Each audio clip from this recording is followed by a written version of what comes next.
हरि ओम तत्सत श्रीमते रामचंद्राय नमः। कर दिखाओ कुछ ऐसा कि दुनिया करना चाहे आपके जैसा। देवियों सज्जनों, पुष्पम एस्ट्रो में आप सबों का एक बार फिर से स्वागत है। एक लंबे अंतराल के बाद हम लोग फिर आज मिल रहे हैं। कुंभ स्नान के बाद शादी में शामिल होने के लिए मैं बाहर चला गया था, दिल्ली चला गया था। वहाँ से जब आया तो फिर मेरे मन में ख्याल आया कि क्यों नहीं शादी के ऊपर ही कुछ बात किया जाए।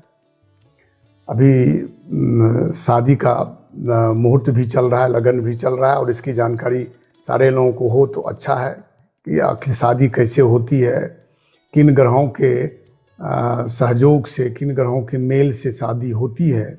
इस संबंध में आपसे बातें की जाए। और मैं आपको बताना चाहता हूं कि मैंने जिनकी शादी हो गई है, ऐसे 65 कुंडलियों पर मैंने अध्ययन किया है शादी के संबंध में। और जिसको मैं जान रहा हूँ कि उनकी शादी हुई, शादी कब हुई, फिर संतान कब उत्पन्न हुआ, और फिर उनके पति पत्नी में कैसा संबंध है, अच्छा है या फिर थोड़ा गड़बड़ चल रहा है, बच्चे कैसे हैं, इन सारी बातों की जानकारी उनसे निरंतर लेके तब मैंने इस पर शोध किया है 65 कुंडलियों पर। और सभी स्तर के लोग हैं उसमें। कुछ महिलाओं की भी कुंडली है, कुछ पुरुष के भी हैं, कुछ बड़े लोग भी हैं, सामान्य भी हैं और हम लोगों के स्तर के भी लोग हैं। तो मैंने ये विचार किया कि इस बात पर आपसे बात की जाए। उसी संबंध में मैं केवल 2 मिनट का समय लेना चाहता हूँ कि प्राचीन कथा है, बहुत पुरानी कथा है, प्राचीन कथा है कि ब्रह्मा जी ने जब सृष्टि प्रारंभ की तो सिर्फ पुरुषों की रचना की थी, उन्होंने स्त्री की रचना नहीं की थी।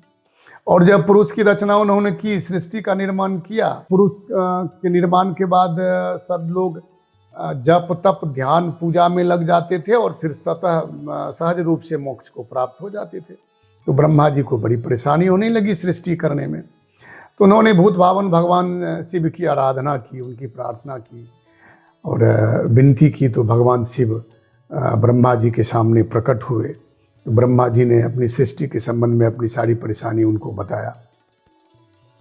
तदुपरांत शिव जी का शरीर वहीं अर्धनारीश्वर का हो गया। और अर्धनारीश्वर का शरीर होने के बाद उनके शरीर से भगवती शिवा की उत्पत्ति हुई। तब फिर ब्रह्मा जी ने शिवा की आराधना की, उनकी प्रार्थना की, उनसे विनती की कि सृष्टि के संचालन कैसे हो, इस संबंध में उनसे प्रार्थना की। तो तत्क्षण भगवती शिवा के भ्रू मध्य से, भ्रुकुटी के मध्य से एक तेज, एक शक्ति की उत्पत्ति हुई। और शक्ति की उत्पत्ति हो जाने के बाद भगवती शिवा फिर भगवान शिव में विलीन हो गए, वहीं विलीन हो गए। और फिर शक्ति का प्रादुर्भाव उनका यहाँ हिमालय के यहाँ, उनके यहाँ हुआ। कहीं कहीं है कि दक्ष के यहाँ हुआ। कल्प भेद से ये सब बातें आती हैं। इसका ये मतलब ये नहीं कि इसमें कोई गलती है, तात्पर्य जो वही है। और इधर फिर शिव जी जब वहाँ से आए तो माता का जन्म तो वहाँ हुआ, उनका प्रकट तो वहाँ हो गया, हिमालय के यहाँ, मैना के यहाँ। जैसा कि हम लोग जानते हैं, तुलसीदास जी ने रामायण में बालकांड में इसका जिक्र किया है। और फिर शिव जी ध्यानस्थ हो गए, भगवान ध्यानस्थ हो गए। अब तो सब लोगों में, सब देवताओं में, खास करके ब्रह्मा जी में चिंता हो गई कि एक तरफ तो वहाँ माता प्रकट हो गई और दूसरी तरफ भगवान शिव ध्यानस्थ हो गए। अब कैसे होगा?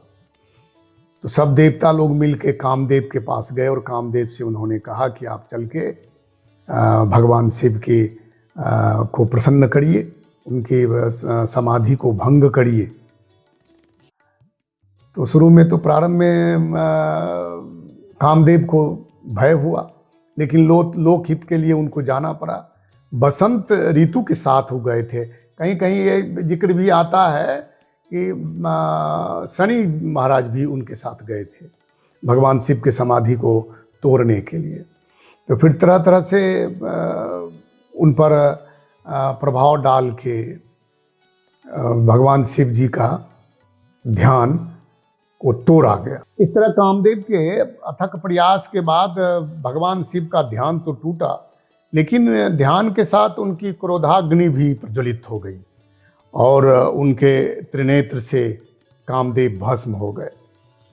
कामदेव के भस्म होने के बाद उनकी पत्नी रति आर्तनाद करने लगी, विलाप करने लगी भगवान शिव के पास कि अब मेरा क्या होगा।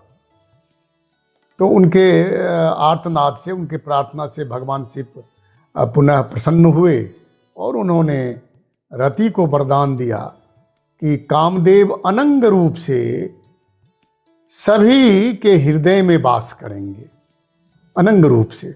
और जब द्वापर में भगवान श्री कृष्ण अवतार लेंगे तो उनके पुत्र के रूप में, जो बाद में प्रद्युम्न का जन्म हुआ, प्रद्युम्न कहलाया, प्रद्युम्न के रूप में कामदेव फिर शरीर रूप धारण करेंगे, तब तुम्हारा मिलन उससे होगा।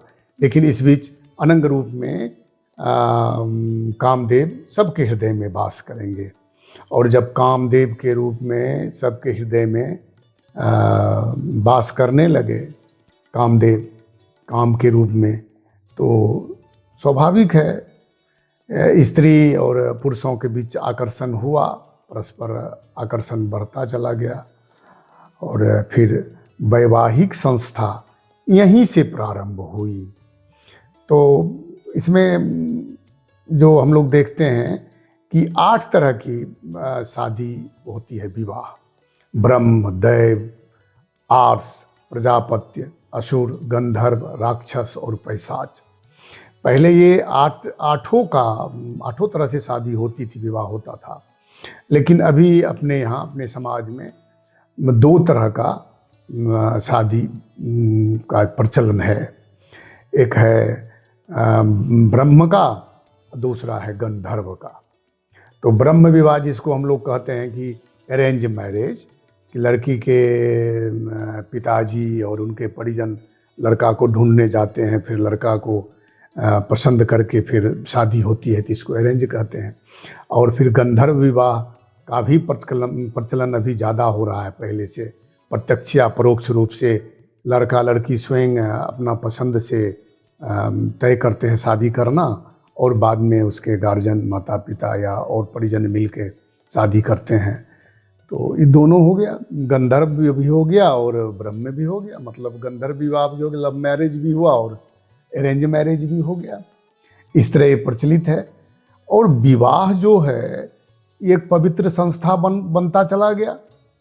तो इस संबंध में कई एक आचार संहिता आया है, जिसमें सर्वश्रेष्ठ मनु स्मृति में इसका जिक्र है कि जब मैथुनी सृष्टि प्रारंभ हुई तो इसका आचार विचार कैसे हो, कैसे ये पति पत्नी का जो संबंध है वो सुसंस्कृत हो, व्यवहारिक हो, समाज के अनुकूल हो, आदरणीय हो। तो मनु स्मृति में जो शादी का जिक्र आया है, जो वर्णन है, वो सबसे आदरणीय है और मान्य भी है, जो हमारे समाज में अभी चल रहा है। अब शादी में ग्रह की भूमिका होती है कि कौन सा ग्रह के दृष्टि पड़ने से, कौन सा ग्रह के गोचर में आने से शादी होती है और शादी सुखमय होती है। शादी कब होना है, उसका टाइमिंग, समय निर्धारित है। जब समय शादी का निर्धारित है कि कब शादी होना है, और ये भी निर्धारित है, ये संबंध पति पत्नी का संबंध जो बनता है ये विधि द्वारा पूर्व से निर्धारित है और इसकी पुष्टि ज्योतिष शास्त्र में होती है।